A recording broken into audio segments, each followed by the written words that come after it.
Tak ada arti dari kesucian bulan suci Ramadan kecuali jika bulan tersebut dapat mensucikanmu dari dosa-dosa. Orang menyebut bulan suci Ramadan, ada juga yang menyebutnya bulan mulia. Bulan Ramadan adalah bulan mulia. Bu, tentu saja Ramadan bulan mulia. Tapi tak ada arti dari kemuliaannya Ramadan kecuali jika bulan tersebut dapat memuliakanmu. Bulan yang sangat tinggi nilainya di sisi Allah Subhanahu wa taala, betul. Tapi tak ada arti dari tingginya kemuliaan bulan suci Ramadan, dari tingginya nilai Ramadan di sisi Allah kecuali jika bulan tersebut mampu meninggikanmu, menaikkan derajatmu di sisi Allah Subhanahu wa taala. Tapi kalau ada orang bulan Ramadan dosanya tetap iya juga. Bulan Ramadan bukannya tambah ibadahnya, tambah banyak dosa-dosanya. Bulan Ramadan bukannya mendekat kepada Allah, malah tambah semakin jauh dari Allah Subhanahu wa taala. Maka bulan Ramadan baginya bukanlah membawa keberuntungan, malah justru membawa kepada kehancuran. Naudzubillah. Karena kata guru-guru saya, semua waktu ataupun tempat yang nilai ibadahnya berlipat ganda ketika dilakukan di waktu atau tempat tersebut, nilai dosa juga begitu. Misalnya, kamu kalau bohong di Haji Soleh, Jalan Haji Soleh, dosa. Tapi kalau kamu bohong di Mekah, dosanya lebih besar. Apalagi kalau kamu bohongnya di masjid. Apalagi kalau kamu bohongnya di Masjidil Haram. Kamu ngomongin orang di masjid apa nih? Baitul Ma'mur, Al-Ma'mur. Dosa. Dosanya lebih besar daripada kamu ngomongin orang di jalanan. Selain dosa juga takut ketabrak. Tapi ibu sekalian, jauh lebih besar lagi dosanya kalau kamu kerjain itu di Masjidil Haram. Semakin mulia tempat, semakin mulia waktu, maka pahala berlipat ganda, dosa juga berlipat ganda. Makanya nih, mesti siap-siapin Ramadan sebagai bulan yang mudah-mudahan akan memuliakan kita. Amin. Sebagai bulan yang mudah-mudahan akan meninggikan derajat kita. Sebagai bulan yang insya Allah dapat menjadikan kita mulia di sisi Allah Subhanahu wa taala. Amin ya rabbal alamin. Siap-siapin Ramadannya, siap-siapin Ramadannya. Ustaz, apa sih persiapan Ramadan selain makanan frozen? Nah, itu mah bukan persiapan ibu ya. Ibu-ibu nih kadang-kadang kalau bicara persiapan Ramadan tuh kebanyakan makanan, apalagi tuh. Ada juga persiapan Ramadan, mukena. Iya sih. Tapi bukan itu yang utama. Persiapan Ramadan itu adalah apa yang kamu bawa di saat Ramadan. Apa dong? Hati. Ramadan itu bawa hati, Bu. Hati yang tunduk, hati yang pasrah, hati yang patuh kepada Allah Subhanahu wa taala. Hati yang hati yang takut, hati yang cinta kepada Allah Subhanahu wa taala. Orang yang masuk Ramadan dengan rasa hati yang sesuai dengan apa yang Allah inginkan, ia adalah peraih Ramadan yang sesungguhnya. Datang kepada Ramadan, masuk kepada Ramadan dengan linangan air mata kepasrahan. Masuk pada bulan Ramadan dengan hati yang penuh tunduk pada Allah Subhanahu wa taala, dengan hati yang merunduk. Bahkan sebagian hamba-hamba mulia masuk ke dalam bulan suci Ramadan dengan hati mereka yang sujud pada Allah Subhanahu wa taala. Merekalah ahli Ramadan. Kalau kamu bicara tentang Ramadan dengan segala kemuliaannya, bukan hanya bicara tentang ibadah fisik belaka. Itu iya. Akan tetapi ibadah hati itu jauh lebih utama lagi. Makanya Bu, saya bulan suci Ramadan libur majelis, libur ketemu sama orang banyak. Kenapa gitu Ustazah? Karena kadang-kadang kita tuh kalau ketemu orang banyak, pikirannya juga jadi banyak.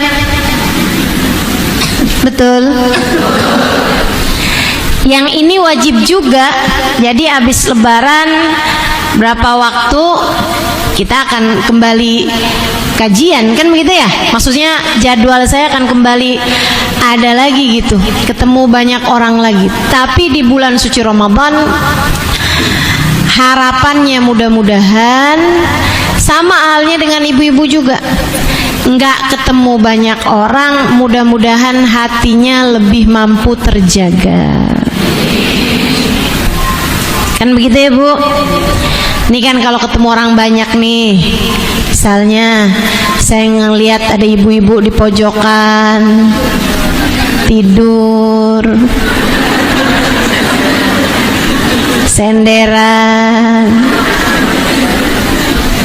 Habis saya bilangin usap-usap muka.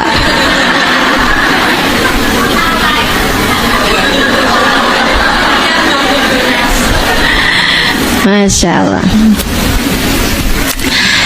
Kadang-kadang ada yang lihat ibu-ibu gitu kan, sambilan dengerin saya, tapi matanya nanar kemana-mana. Saya kan jadi mikir lagi ngelamunin apa nih. Ada lagi yang matanya ngelihat saya tuh mulutnya kebuka lebar bener, masukin roti.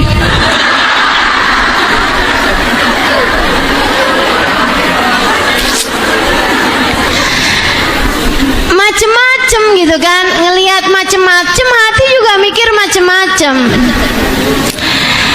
Segitunya kita kumpulnya dalam majelis ya Bu ya. Apalagi kalau ibu-ibu kumpul arisan, apalagi kalau ibu-ibu kumpul reunian. Menurut saya sih tambah susah Bu jagain hatinya. Saya nggak tahu sih kalau ibu-ibu emang sepandai itu jaga hati. Jangan sampai jadi orang yang nggak peduli sama urusan rasa hati. Karena bekal kita menuju Allah ya hati Bu. Yauma la yanfa'mal wala banun illa man atallaha biqalbin salim. Gak ada yang selamat di akhirat, nggak orang bawa harta, nggak orang bawa anak. Yang selamat adalah orang yang datang pada Allah dengan bawa hati yang selamat. Nah ini kita mau selamatin hati nih. Karena Ramadan tuh kalau dosanya lipat-lipat Bu, sebagaimana pahala juga berlipat-lipat ganda. Kata Nabi Muhammad, Yang ngerjain ibadah sunnah, man adda sunnatan faka'annahu adda faridatan. Siapa yang jalanin ibadah sunnah di bulan Ramadan sama kayak orang jalanin ibadah wajib di hari-hari biasa. Siapa yang jalanin ibadah wajib di bulan Ramadan kayak 70 kali jalanin ibadah wajib di hari-hari biasa. Takutnya dosa juga begitu. Lipat ganda 70 kali lipat, kan rugi kita. Karenanya di bulan Ramadan mendingan yang gak usah ketemu banyak orang. Lebih baik kita gak usah ketemu, gak wajib ketemu banyak orang, gak usah dicari-cari gitu. Karenanya Bu, saya sih dari dulu kurang setuju sama acara buka bersama. Boleh kamu buka bersama, bagus. Buka bersama dengan keluargamu, ya kan? Sama suami, sama anak gitu, nggak apa-apa. Tapi kalau buka bersama temen SMA, buka bersama temen kuliah, gitu ya. Saya emang nggak pernah Ustazah buka bersama temen kuliah, temen SMA juga, cuman SMA juga nggak pernah. Kenapa soalnya? Karena saya tamat SMP.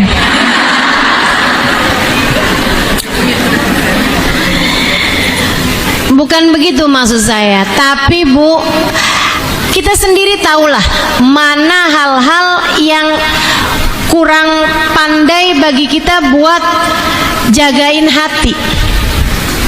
Yang saya tahu tuh kalau acara begituan diadain kayak pamer prestasi, pamer pencapaian atau pamer kekayaan, atau gibahin yang gak dateng. Betul nggak? Coba diinget-inget. Jangankan begitu Bu, kadang buka bersama di antara orang sekomplek gitu aja udah rawan gosip, rawan ghibah. Udah deh, mending-mendingan kalau bulan puasa tuh mending dijagain aja puasanya. Karena katanya Nabi besar Muhammad, khamsun yuftirna shaim, 5 perkara bikin batal habis pahala puasamu. Nih Bu, kalau saya lihat-liatin pahala puasa nih kayak orang niup balon. Biar gampang Ibu bayanginnya, kayak orang niup balon. Dari pagi tuh Bu sampai ke maghrib, kamu tuh kayak lagi niup balon pahala puasa, tambah gede, tambah gede, tambah gede, tambah gede, sampai datang maghrib, tuh udah jadi gede, tinggal ikat, alhamdulillah. Kan begitu? Tapi hati-hati, begitu kena jarum, apa yang terjadi? Pecah, meletus, balon hijau.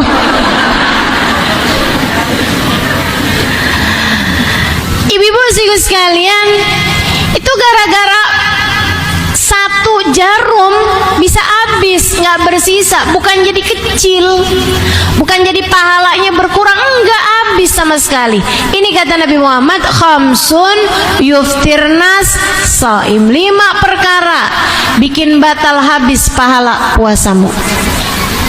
Apa aja itu?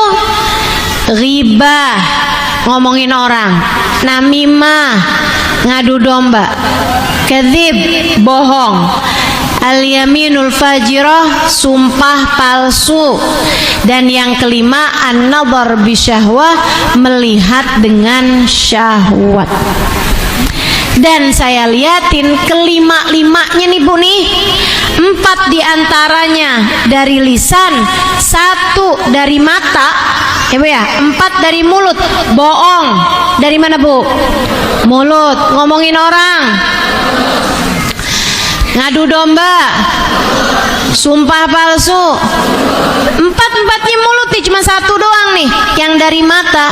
Dan ini nih kelima-limanya nih mungkin terjadi ketika kamu bertemu dengan orang lain. Tapi kalau kamu sendirian, nggak buka HP, nggak lihat media sosial, nggak baca-baca lambe turah, nggak baca-baca ghibah taimen ya Bu ya, nah, kamu nggak punya kemungkinan untuk melihat-lihat hal-hal yang seperti itu. Itu yang diharapkan terjadi ketika datang bulan suci Ramadan. Sayangi Ramadanmu, sayangi Ramadanmu. Belum lagi nih, kalau kamu buka bersama, apalagi ngadainnya di restoran, apalagi ngadainnya di mall. Ya Allah Bu, sholat maghribnya jadi berantakan. Iya, bukan hanya maghriban nih yang sering kali berantakan, akhirnya manjang terawihnya juga jadi berantakan. Saya nggak lagi bilang berarti Ustazah hukumnya haram ya, enggak, saya nggak lagi mengharamkan itu sih terserah apa yang kamu kerjain di dalamnya ya kan. Kalau sampai bikin kamu kelewat sholat maghribnya ya haram. Akan tetapi ibu-ibu saudariku sekalian yang saya muliakan, saya cuman lagi bilang sama kamu, sayangi Ramadan kamu itu. Katanya Imamul Haddad dalam kitabnya Nasaih Ad-Diniyah, jadikan, anggaplah, kata beliau, anggaplah 11 bulan dari Syawal sampai ke Sya'ban buat kamu. Allah minta 1 bulan Ramadan buat Allah.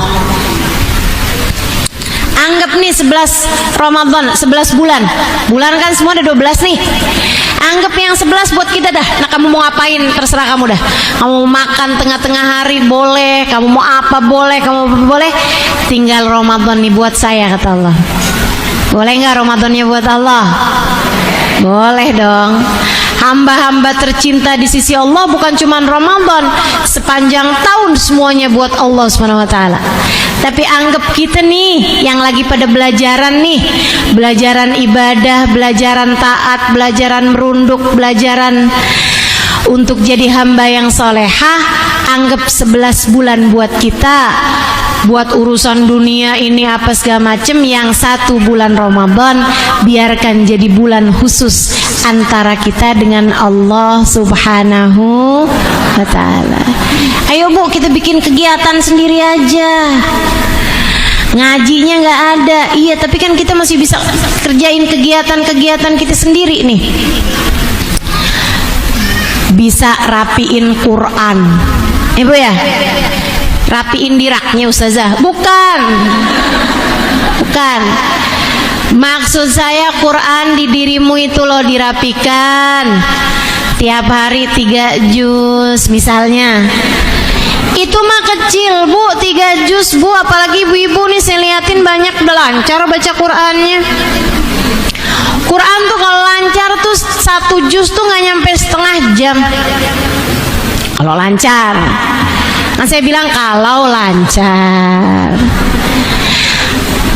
Anggaplah ibu-ibu nggak seberapa lancar Qurannya. Anggaplah 1 Quran 1 juz berarti berapa Bu? 3 jam. 1 Quran 1 juz 1 jam.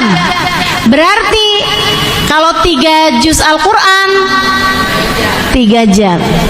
Kalau 3 jam berarti kamu masih punya 21 jam sisanya. Masih banyak tuh sisanya tuh. Kurang? Enggak kurang dong, lebih. Iya kan? Ibu-ibu, saya pernah tinggal di Tarim, Hadramaut, Yaman. Orang-orangnya Bu, tarawihnya panjang. Ada kegiatan-kegiatan yang lain, masih ada majelis taklim, masih ada baca kitab di pondok pesantren kami di Darul Zahra dan Darul Mustafa itu ya. Segitunya saya saya masih ketemu teman-teman yang kalau datang bulan suci Ramadan tiap 3 hari hatam Quran. Ada yang tiap 2 hari hatam Quran. Masya Allah, Masya Allah. Tuh gimana tuh bisa kayak begitu? Mereka tidak menyisakan waktu luang selain dipakai buat baca Quran. Jadi itu baca Quran di mana-mana aja, di tangga baca Quran, di kamar baca Quran, di musola baca Quran, gitu ya. Yang nggak ada kalau bulan suci Ramadan orang ngobrol, nggak ada tuh.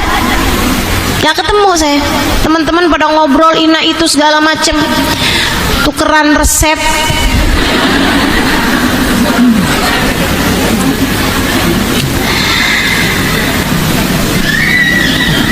Yuk belajaran.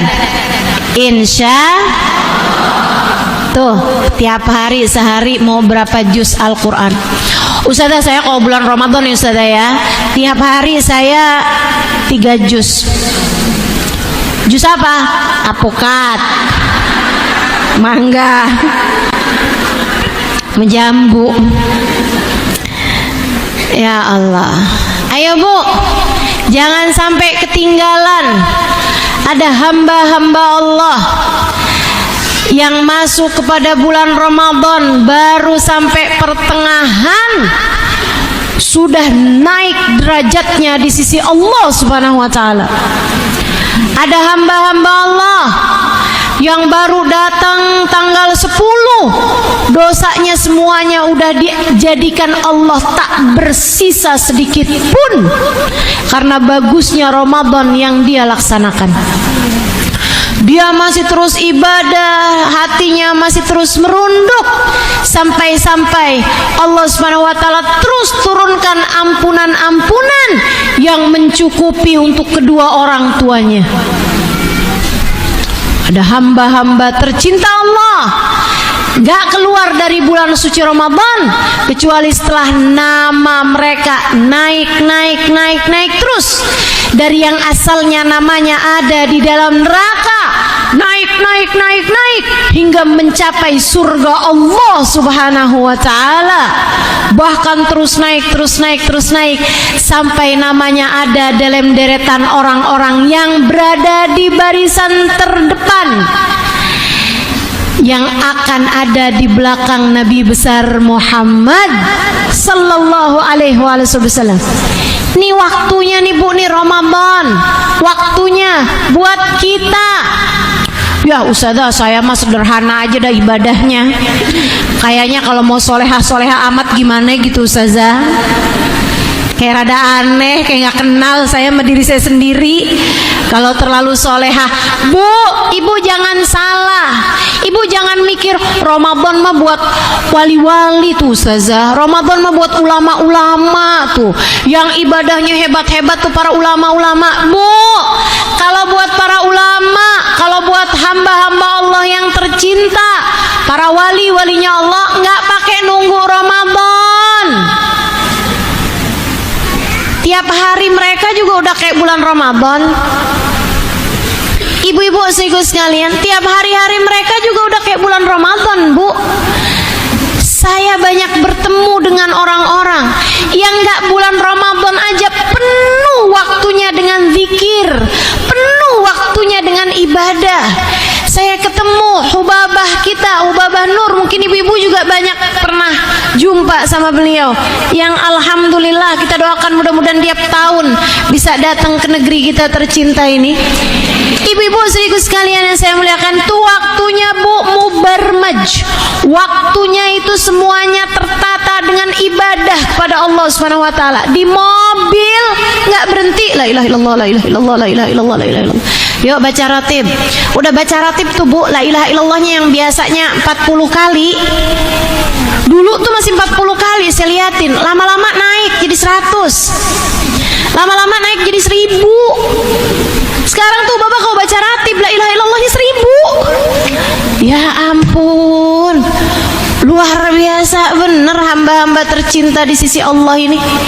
waktunya penuh dengan ibadah kepada Allah Subhanahu wa taala, tidak menyisakan semenit, 2 menit, 3 menit buat urusan-urusan yang enggak ada gunanya. Buat kita-kita nih Bu nih, pemalas-pemalas kayak kita nih, betul gak? Kalau ibu-ibu gak ngerasa gitu, ya udah buat saya dah, buat pemalas-pemalas kayak saya. Nah, ini Ramadan adalah waktunya. Ramadan adalah waktunya. Yuk, mumpung pintu rahmat Allah lagi dibuka. Yuk, mumpung Allah tuh banyak banget ngasih kelipatan pahala. Mumpung Ramadan itu Bu kayak bulan, turun hujan rahmatnya Allah nggak berhenti sepanjang bulan. Kalau nggak gerimis, kalau nggak deres. Kalau anggap bulan-bulan yang lain nih kemarau, bulan Ramadan tuh bulan turun hujan rahmat Allah, ampunan Allah sebulan penuh full. Sayang waktumu selama bulan Ramadan. Saya rasa sih ibu-ibu nih yang Ramadannya banyak di dapur udah pernah pasti. Betul Bu? Ramadanmu banyak di dapur udah pernah? Udah pernah? Tiap hari ganti menu, tiap hari liatin resep, sok-sokan mau ganti-ganti resep masakan, ternyata rasanya nggak jelas. Kebawaan nafsu sih. Masya Allah, Masya Allah. Ramadan yang isinya banyak keleleran di pasar, nyari baju buat lebaran. Hari ini nyari baju buat diri sendiri, besoknya buat suami, besoknya buat anak nomor 1, besoknya buat anak nomor 2. Nah, anaknya 12. Enggak habis Ramadannya atu-atu. Udah kebeli semuanya baru inget belum jilbab. Tiap hari ngiter-ngiter pasar Tanah Abang. Ada tuh yang begitu. Ada. Sampai awal-awal saya di Tarim tuh, awal-awal pulang dari Tarim, pertama-tama saya ngajar di Jakarta, lagi masih musim telepon rumah Bu. Ada orang nanya sama saya malam-malam Ramadan, Ustazah, besok kan saya nggak mau puasa nih, itu nanti qadanya langsung nggak Ustazah habis lebaran?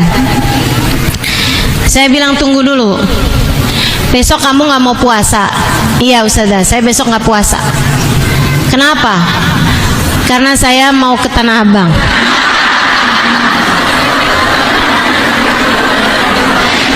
Bu maaf ya, sampai sekarang saya nggak tahu tuh siapa yang nanya waktu itu sama saya. Telepon rumah kan kita nggak tahu juga gitu kan. Orang nggak tahu dapat nomor saya dari mana gitu. Nanya segala macam pertanyaan. Saya bilang tunggu dulu nih, kamu nih mau ke pasar Tanah Abang? Oh Ustazah. Ngapain? Belanja lah Ustazah. Iya saya tahu, tunggu dulu, kamu dari luar kota? Enggak Ustazah, saya orang pasar Minggu. Dari pasar Minggu mau ke pasar Tanah Abang. Saya bilang baik, kamu kenapa nggak pakai puasa besok? Dia bilang ya kan capek Ustazah. Oh belanja, belanjanya itu buat kamu punya toko. Masih bisa saya pikirin, saya masih husnudzon nih, masih husnudzon. Dia bilang enggak Ustazah, buat beli baju lebaran.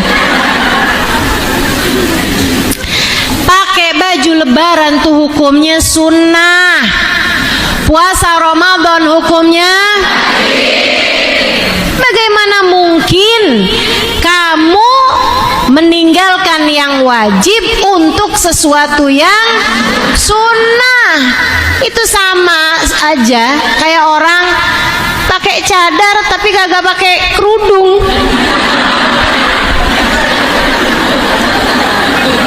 Gimana nih coba nih? Lucu nggak tuh? Orang pakai cadar ya tapi kerudungnya kagak.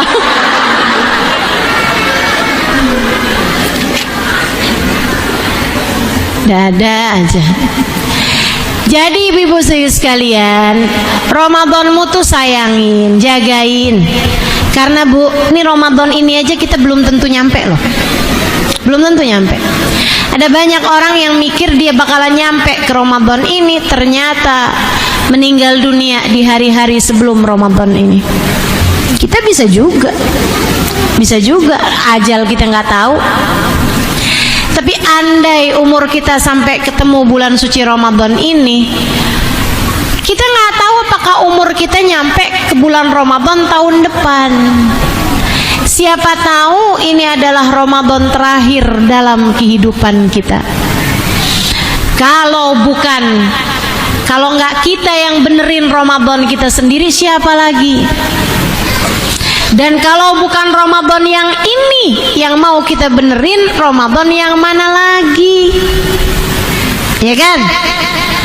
Makanya dah, mudah-mudahan bisa jadi orang-orang yang ngebagusin Ramadannya, insya Allah. Amin. Apa aja sih yang mesti dibagusin? Satu, puasanya. Ibu, gimana caranya ngebagusin puasa? Bukan dilamain waktu puasanya.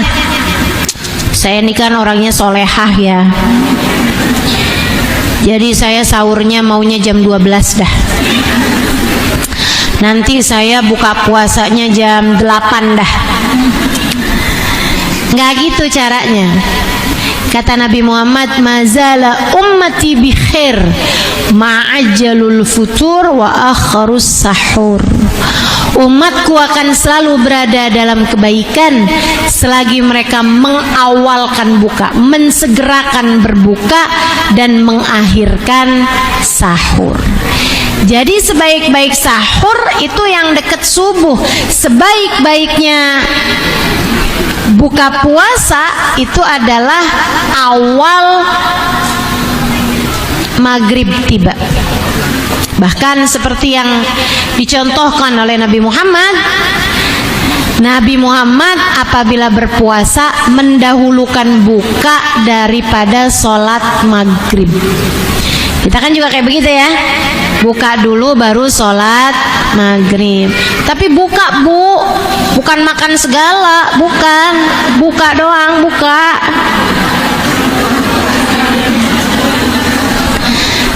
Kan disuruhnya buka puasa, ya udah buka puasa gitu. Orang kayak disuruh tolong dong bukain pintu, ya udah ngebuka aja gitu Bu. Bukan malah masuk, mondar mandir, keliling-keliling, ampe balik lagi, kan nggak gitu. Buka doang, sekedar membatalkan puasa.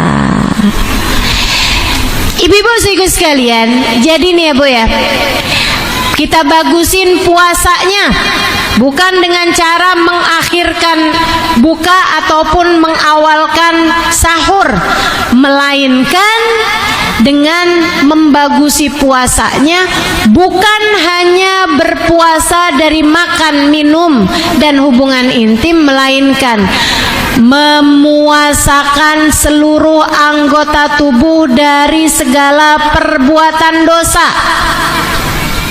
Itu puasanya baru bagus.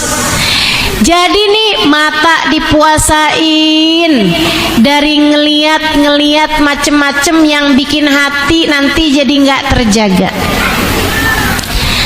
Telinganya dipuasain dari ngedengerin macem-macem yang bikin hati jadi nggak terjaga. Jadi kalau siang-siang temen telepon, lo tahu nggak kabarnya sih? Itu kan udah kelihatan, kedengarannya itu kan udah kayak mau ngajakin gibah, ya kan? Kalau udah kayak gitu bilang, aduh maaf deh kita kan lagi puasa ya, saya tutup dulu ya, saya mau ini nih, mau nyiapin inian nih makanan misal gitu, atau apalah alasanmu, saya lagi beres-beres nih, saya lagi nyapu-nyapu dan segala macem Bu, ya nggak pakai bohong tentu saja ya Bu ya, saya lagi sibuk nih, sibuk apaan? Bernafas. Nah, bisa aja. Ibu-ibu sekalian saya muliakan, yang pasti dihindari tuh semua hal-hal yang bikin kita jadi nggak terjaga mata, nggak terjaga telinga, ataupun nggak terjaga lisan kita. Jangan gini, kamu ngajakin saya ngomongin orang ya, ntar ya pulang terawih. Kan puasanya udah selesai, nggak gitu ya. Hindarin. Terutamanya lisan kita ini, jagain. Dijaga juga Bu dari marah-marah.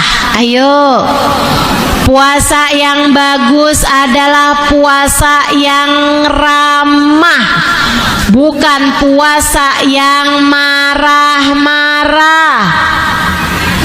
Ketemu sama suami marah, sama anak marah, bangunin sahur anak-anak nggak bangun-bangun, marah-marah. Suami belum juga keluar THR-nya, marah-marah. Katanya Nabi Muhammad, wa Ramadan syahrus sabr was sabr thawabuhul jannah. Ramadan itu bulannya sabar. Bu, ingat, Ramadan bulannya sabar. Ingat, Ramadan bulannya wasabr thawabuhul jannah, dan sabar pahalanya adalah surga. Jadi gitu, inget aja pesan Nabi. Kalau udah datang hal-hal yang bikin hati nggak sabar, ingetin pesan Nabi, Ramadan bulan sabar, Ramadan bulan sabar, sabar balasannya surga, sabar balasannya surga. Gitu aja kamu ingat terus. Jangan diikutin marah-marahnya. Bu, abisnya Ustazah emang gak bisa ngelawan setan ya Ustazah ya. Saya nih gimana sih Ustazah, walaupun bulan Ramadan tuh saya bisa marah-marah loh Ustazah, saya gak bisa nahan godaan setan buat marah-marah. Bu, katanya setan saya gak ikut-ikut. Kamu kalau bulan Ramadan, setan tuh gak ikut-ikut. Setan tuh pada lagi cuti. Ntar nih hari terakhir Sya'ban, Allah akan panggil semua setan-setan yang ada di atas muka bumi yang sedang bertugas. Semuanya sama Allah Subhanahu wa taala dicutikan, diberhentikan dari tugas selama bulan puasa, baru dikembalikan ke tugasnya pada bulan Syawal. Oh, bulan Ramadan nih semuanya pada cuti. Ntar kalau bulan Syawal, maka ibu-ibu kalau berhenti Ramadannya tuh, kalau datang bulan Syawalnya, ibu-ibu girang banget karena hore puasanya udah habis. Ibu sama nih kayak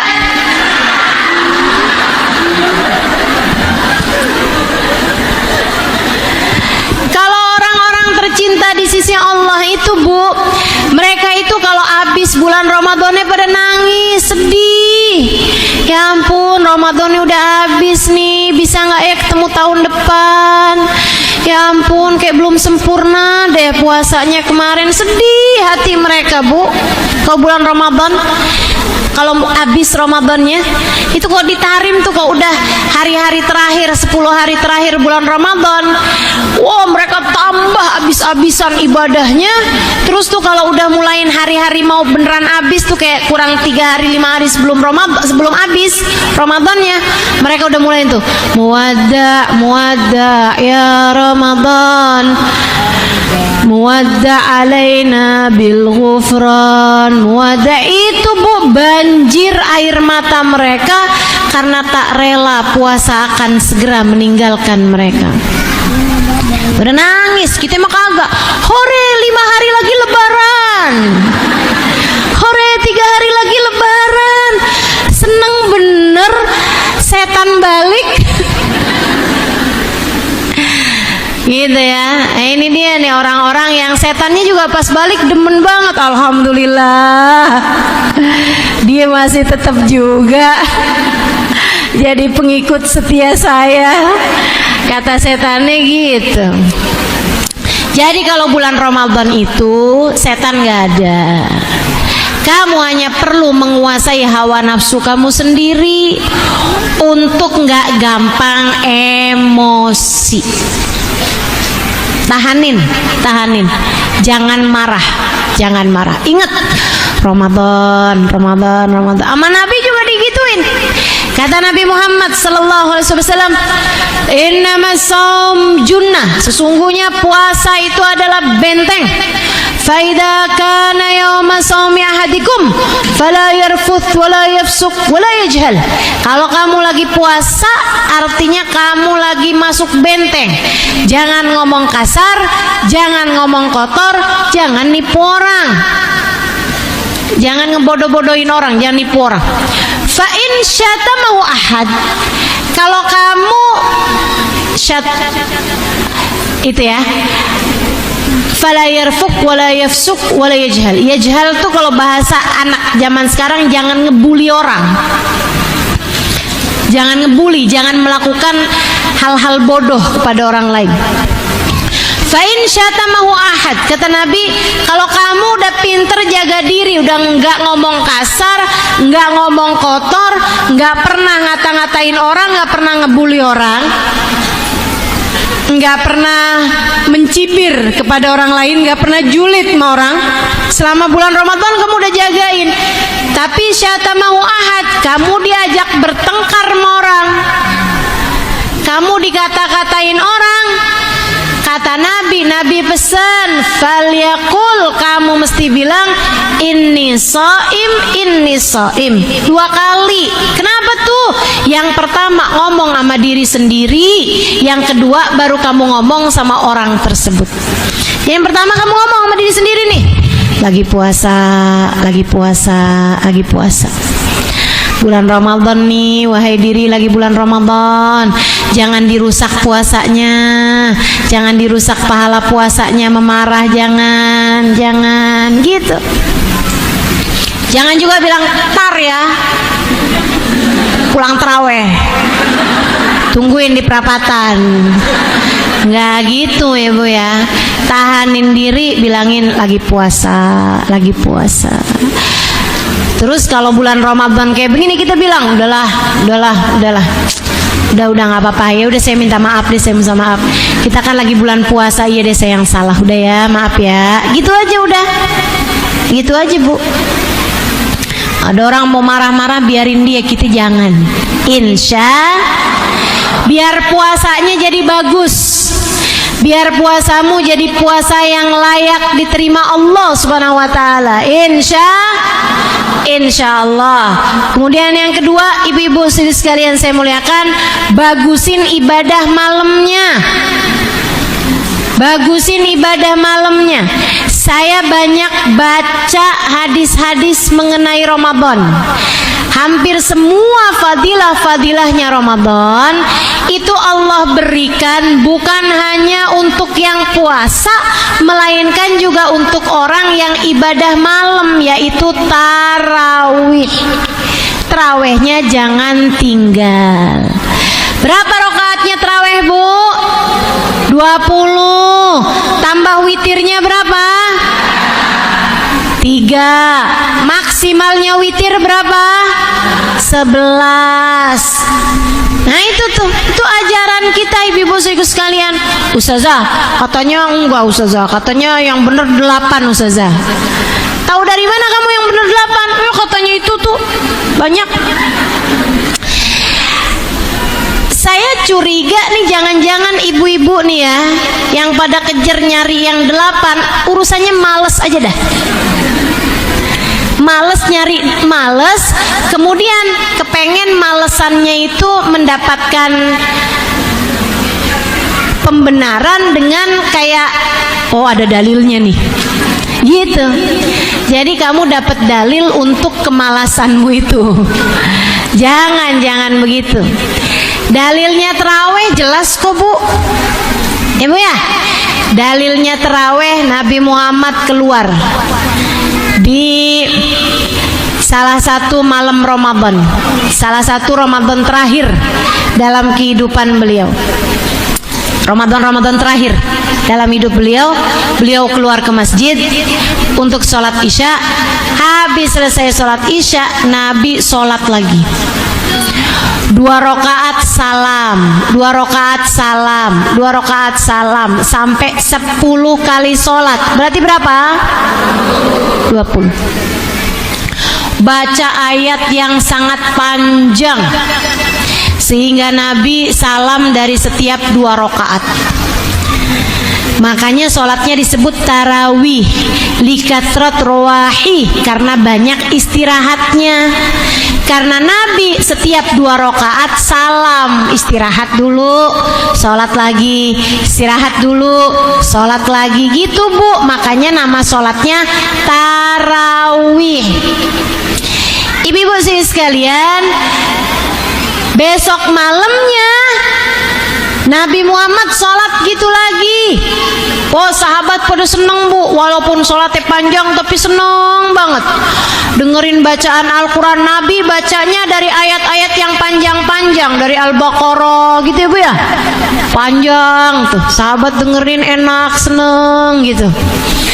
Ibu-ibu sekalian, sampai malam ketiga Nabi sholat kayak gitu lagi, sahabat pada girang seneng. Malam keempat habis selesai sholat tarawih, sholat isya, Nabi Muhammad masuk dalam rumah, sahabat pada nungguin.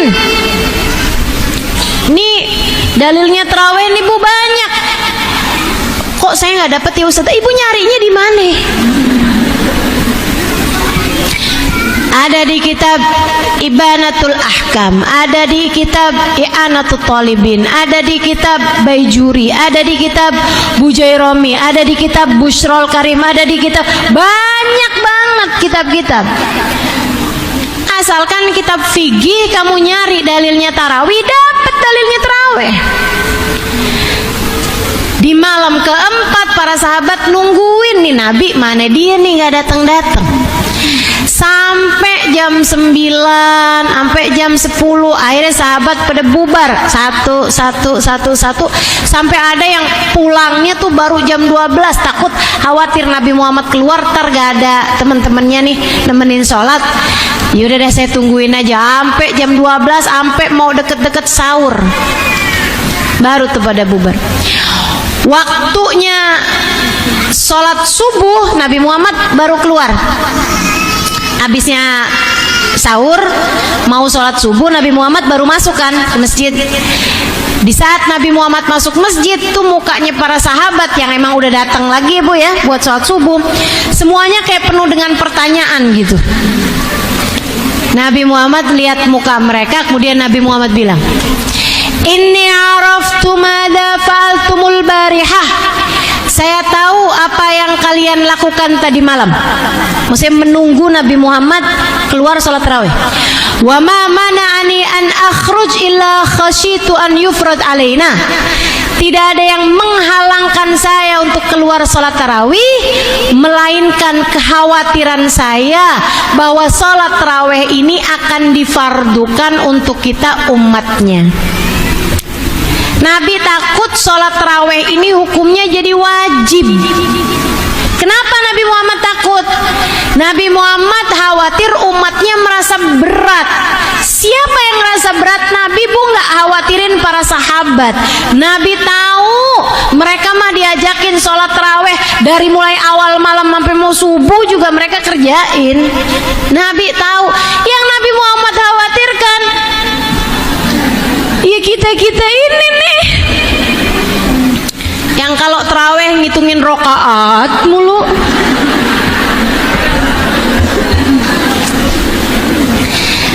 Nabi maunya, kepengennya tarawih hukumnya biar sunnah aja. Kalau sunnah yang ngerjain dapat pahala, yang ninggalin enggak dapat dosa.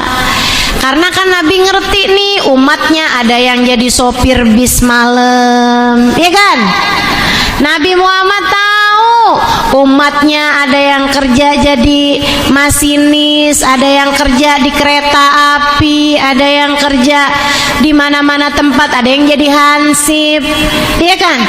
Karenanya Nabi Muhammad tuh khawatir, kalau sholatnya hukumnya jadi wajib, ntar umat saya kalau ninggalin dosa, mendingan biarin sunnah aja dah. Jadi yang ngerjain dapat pahalanya, kalau ninggal nggak dosa. Gitu. Itu dalilnya sholat taraweh. Makanya Bu, di sisa tarawehnya Nabi Muhammad kerjainnya di rumah. Demikian pula dengan tahun berikutnya, sampai ketika wafatnya Nabi Muhammad, di masanya Sayyidina Abu Bakar, orang juga tetap ngerjain sholat taraweh di rumah mereka masing-masing. Baru di masa Khalifah Umar bin Khattab alaihi ridwanallah, Sayyidina Umar ngumpulin para sahabat-sahabat Nabi.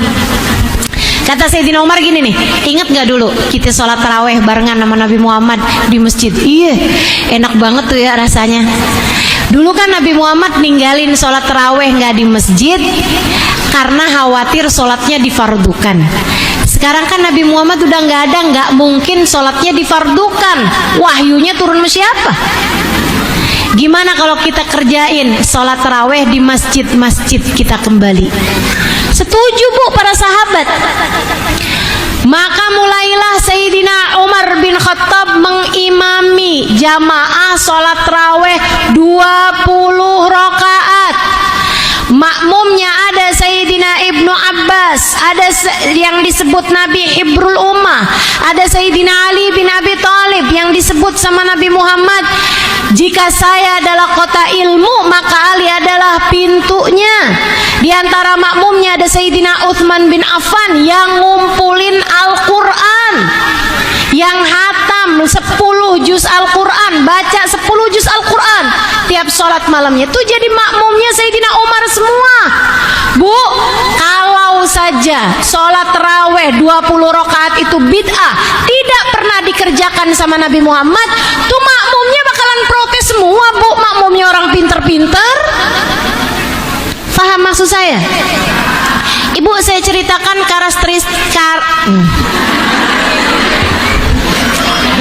saya emang gak bisa dah Bu, suruh ngomong yang rada-rada kerenan dikit. Belajar bahasa Indonesianya cuman PSD. Tapi tenang, saya belajar bahasa Arabnya lama. Cuman kalau saya ngomong pakai bahasa Arab kan ibu-ibu kagak ngerti. Saya juga udah lupa. Ibu-ibu sekalian, nah ini wataknya sahabat, karakteristiknya sahabat itu Bu ya. Pernah mereka tuh didatangkan buah semangka. Dia bilang, yuk nih kita makan nih buah. Buah semangka itu Bu bukan buah yang banyak di Arab, bukan. Malah banyakan melon. Kayak melon tuh, nah itu lebih banyak daripada buah semangka. Akhirnya para sahabat begitu ngelihatnya, nggak pernah nih, saya nggak pernah lihat Nabi Muhammad makan buah semangka ini. Semuanya pergi Bu, nggak mau makan, hanya karena mereka nggak pernah lihat Nabi Muhammad makan. Ada satu sahabat bilang ini, oh enggak, saya pernah lihat Nabi Muhammad makan nih buah. Oh gitu, iya, yakin, pernah saya pernah lihat Nabi Muhammad makan tuh buah. Yaudah deh, ayo kalau gitu kita makan. Tapi Nabi waktu makannya gimana caranya nih? Potong-potong, habisnya dipotong-potong, dipegang gitu sama buahnya, atau disendokin, apa gimana nih cara makannya?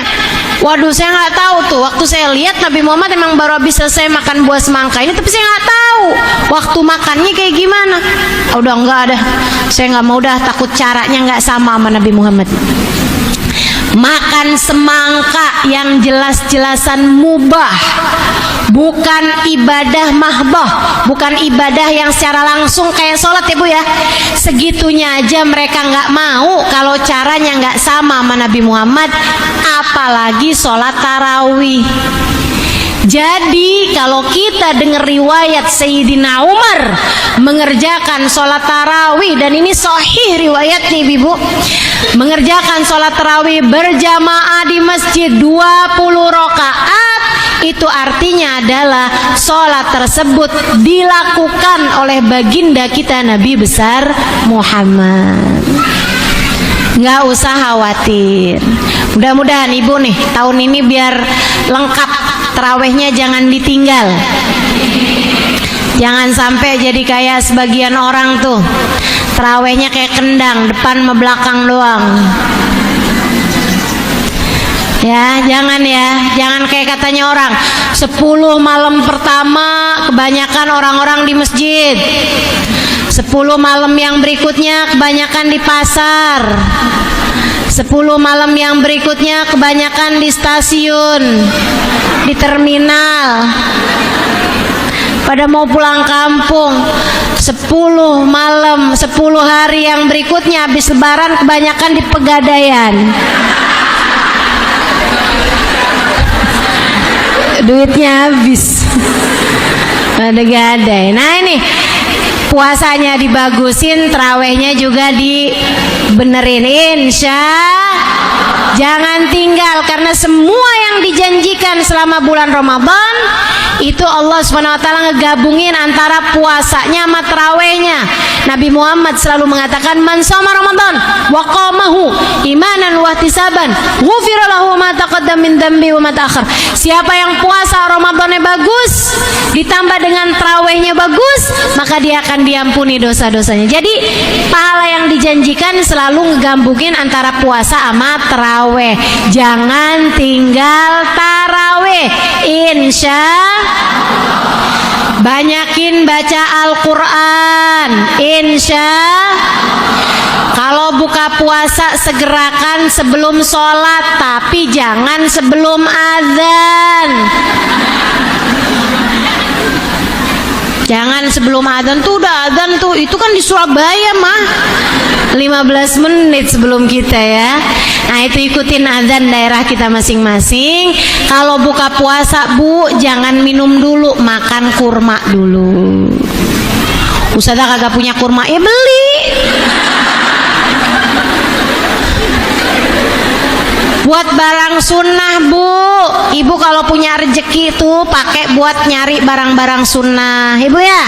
Beli kurma. Ibu-ibu sekalian, makan kurma.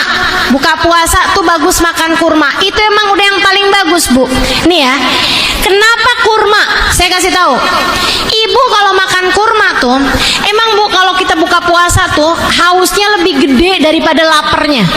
Iya kan? Kepengennya tuh, apalagi sekarang nih lagi musim panas kan, kepengennya tuh yang glok. Oh, udah gitu. Pengennya kan kayak gitu. Akan tetapi ibu ingat katanya Nabi Muhammad alaihissalam, berbukalah dengan kurma, berbukalah dengan kurma. Jadi begitu kedengaran adzan, Allahu Akbar, bismillahirrahmanirrahim, makan tuh kurma. Orang makan kurma kan meski dikunyah. Ibu, nggak ada kan di sini makan kurma glok. Kayak orang makan obat kan nggak ada ceritanya. Mesti dikunyah, ibu-ibu sekalian. Itu Bu, itu ibu-ibu sekalian. Ibu namanya sayang sama badan. Kalau ibu buka puasa pakai kurma tuh, ibu ngerti caranya nyayangin badan.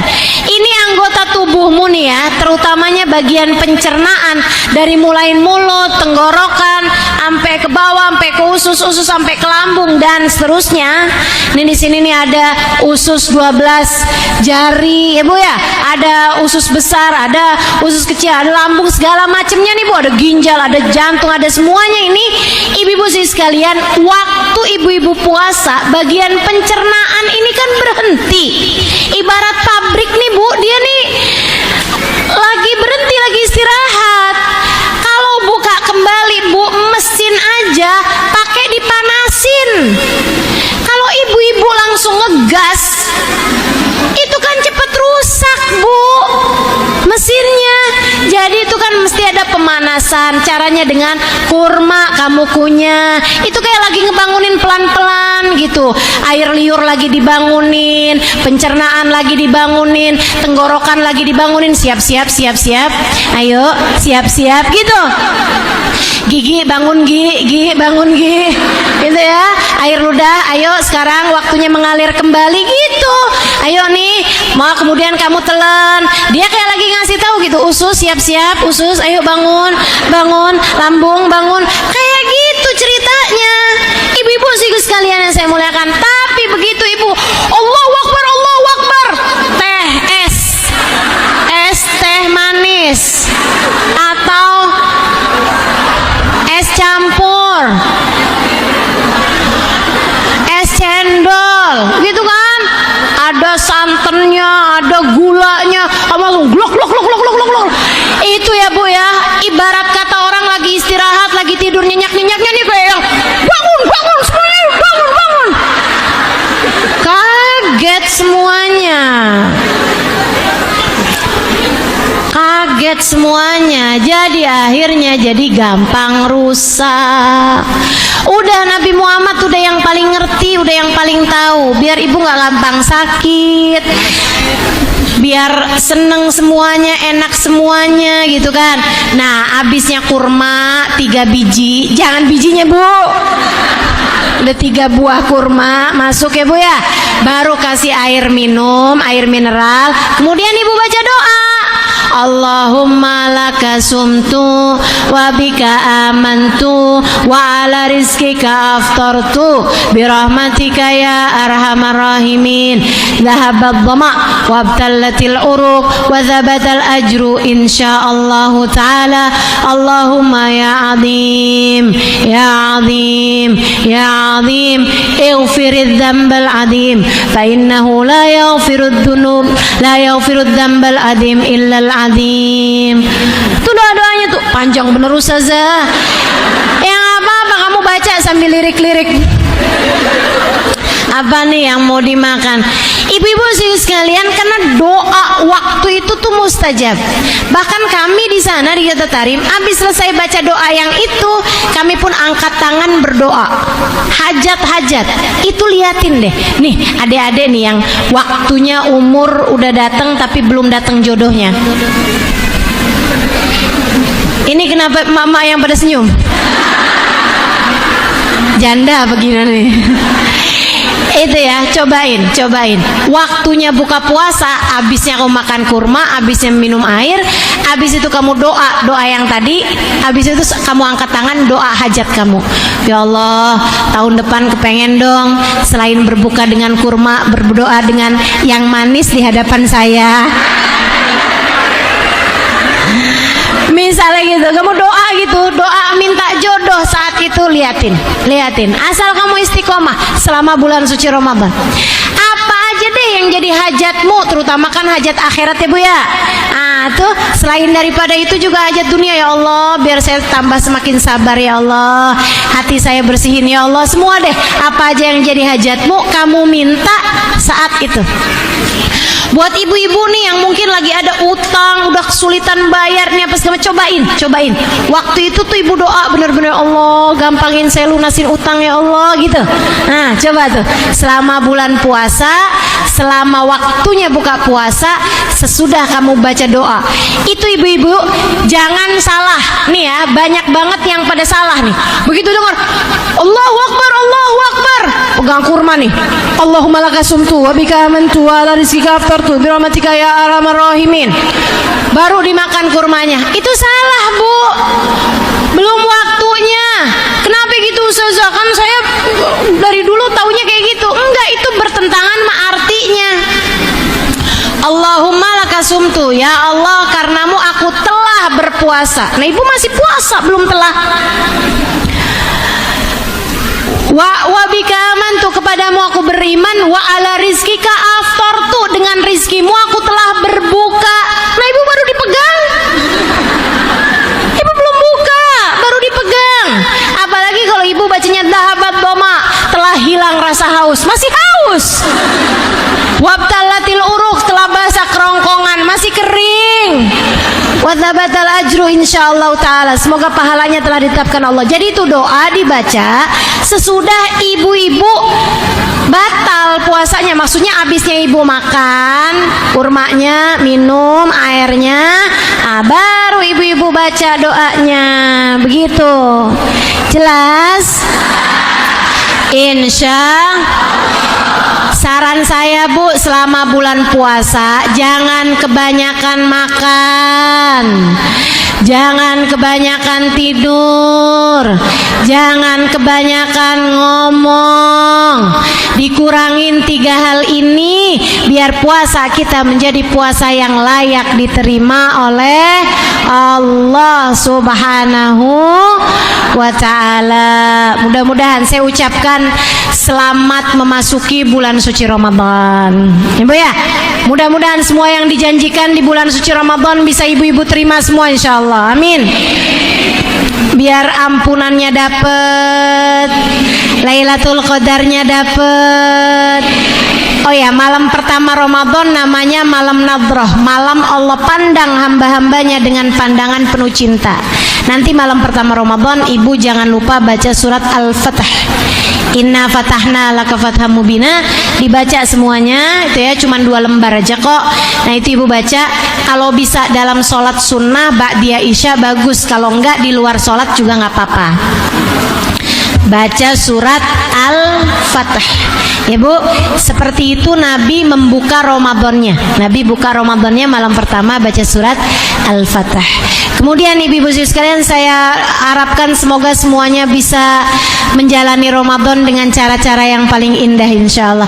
Sebelum masuk bulan suci Ramadan, minta maaf sama suami, minta maaf sama orang tua bagi yang masih punya orang tua, minta maaf sama orang-orang di sekitar, biar masuk bulan Ramadan dengan membawa hati yang lebih layak untuk diijabah oleh Allah Subhanahu wa taala.